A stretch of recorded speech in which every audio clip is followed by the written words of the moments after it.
Hello, আসসালামু আলাইকুম ওরহমতুল্লাহি বারাকাতু। মোহাম্মদ ডক্টর ইউনুস বলতেছিলাম। কে বলতেছেন আপনি?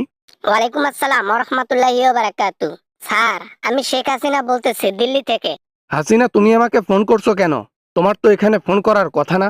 তুমি একজন অপরাধী, তাও যেন তেন অপরাধী না, দুনিয়ার মধ্যে সবচেয়ে বড় অপরাধী। কিছু কথা বলার জন্য ফোন করছি স্যার। আপনি নাকি সামনে নির্বাচন দিচ্ছেন, কথাটা কি সত্য? 190% সত্য। তাই এ কথার মধ্যে কোনো ভুল নাই। তুমি নিশ্চয়ই নিউজ পত্রিকায় দেখেছো আমি আগামী 26 সালে নির্বাচন দিতে চলেছি। আমাদের ছাড়া নির্বাচন হবে কেমনে? আমাদেরকে লাগবে না? আমরা তো দেশের মধ্যে সবচেয়ে বড় দল। আমাদেরকে না জানিয়ে এইভাবে নির্বাচন করা এটা কি ঠিক? আওয়ামী লীগ নিষিদ্ধ লীগে পরিণত হয়েছে, আর স্বৈরাচারদের কখনো সুযোগ দিতে নাই। একবার সুযোগ দিয়েছে, দুইবার সুযোগ দিয়ে, চারবার সুযোগ দিয়েছে, আর না। জনগণ শুধু আমার অপরাধ দেখতেছে, কিন্তু আমি যে উন্নয়নগুলো করেছি আজ পর্যন্ত কোনো সরকার করতে পারছে? কেউ করতে পারবেও না। তাই আমার অবদান মনে থাকা দরকার। উন্নয়ন ধুয়ে কি পানি খাবো যদি দেশের মানুষ না খেয়ে মারা যায়? উন্নয়ন ধুয়ে কি পানি খাবো যদি দেশের মানুষ একটা অর্জন করতে গিয়ে জীবন দিয়ে দেয়, তাও আবার তোমাদের মতো লোকের হাতে? স্যার, তারপরও একবার ভাবা দরকার। কেননা আমরা আওয়ামী লীগ সবচেয়ে বড় দল বাংলাদেশের মধ্যে। অন্তত প্রথম ভুল হিসেবে আমাদেরকে মাফ করে দেওয়া দরকার।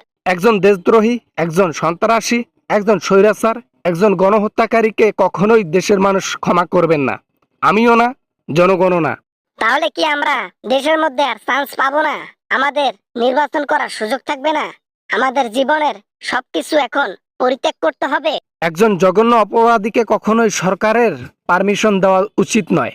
তার উপর আবার তোমার মতো লোক, যে হাজার হাজার মানুষের প্রাণ নিয়ে চলে গেছে দেশ ছেড়ে দিল্লিতে। আমি ইন্ডিয়াতে আছি, এইখান থেকে এমন চাল চালবো না, এক সালে বাংলাদেশের মানুষ অশান্তিতে ভুগবে, ভাতের নাগাল পাবে না। ইন্ডিয়াতে এমন রাজনৈতিক চাল চালবো। শেখ হাসিনা, আই রিপিট, তুমি যা করো না কেন, দেশের যত বড় ক্ষতি করো না কেন, দেশের মানুষ এখন সচেতন হয়ে গেছে, আগের মতো নাই। তাই তাদের ধারে কাছেও আসতে পারবা না। যত বড়ই দেশের মানুষ পাওয়ারফুল হোক না কেন, আমার চালের কাছে তারা তুচ্ছ। এমন চাল চালবো না, বাংলাদেশের মানুষ দুর্ভিক্ষে পড়ে মরে যাবে। বাংলাদেশের জনগণ এখন এতটুকু পরিমাণ সচেতন হয়েছে যে কোনো একজন সরকার হুট করে পদবি নিল আর তারা দুর্নীতি শুরু করে দিল, উন্নয়নের নামে টাকা চুরি করলো, উন্নয়নের নামে টাকা চুরি করলো, মানুষের এই নিত্য প্রয়োজনীয় জিনিসগুলোর দাম বাড়িয়ে দিল, দিয়ে বসে বসে গদিতে পরে টাকা গুনবে আর পকেটে ভরবে। এমনটা জনগণ সহ্য করবে? যদি এমনটা হয়, কখনোই এমনটা আর হওয়ার সুযোগ নাই। জনগণ এখন প্রতিবাদ করতে শিখে গেছে। বুঝতে পারছো হাসিনা? হ্যাঁ না, মানে তার মানে আমি এখন হাত পা ধরলেও, আমি জনগণের কাছে ক্ষমা চাইলেও আমাকে একটা বারো সুযোগ দেবে না পাবলিক? আমাকে দেশের মধ্যে নির্বাচন করতে দেবে না? তোমাকে তো দেশের মধ্যে আসতেই দেবে না জনগণ, তার আগে তোমাকে গিরিত করে ধরে ফেলবে। তুমি নির্বাচন করবো কোথায়? হ্যাঁ, এত বকর বকর করো তো, বুকের পাটা থাকলে ঢোকো না দেশের মধ্যে। মনে লাগে ডর, ওই মনে লাগে ভয়, তাই যাব কেমন করে আমি দেশের মধ্যে রে। তাই তো আমি যাব না, দিল্লিতে থাকবো রে।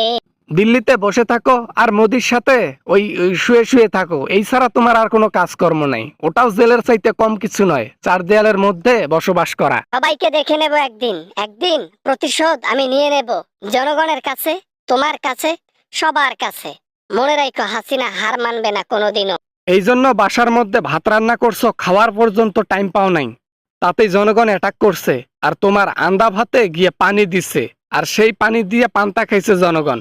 আর তুমি তো নেংটি সিরা দৌড় দিয়েছো জঙ্গল মুখে, গিয়ে উড়োজাহাজে চড়ে দিল্লিতে ভেগে গেছো।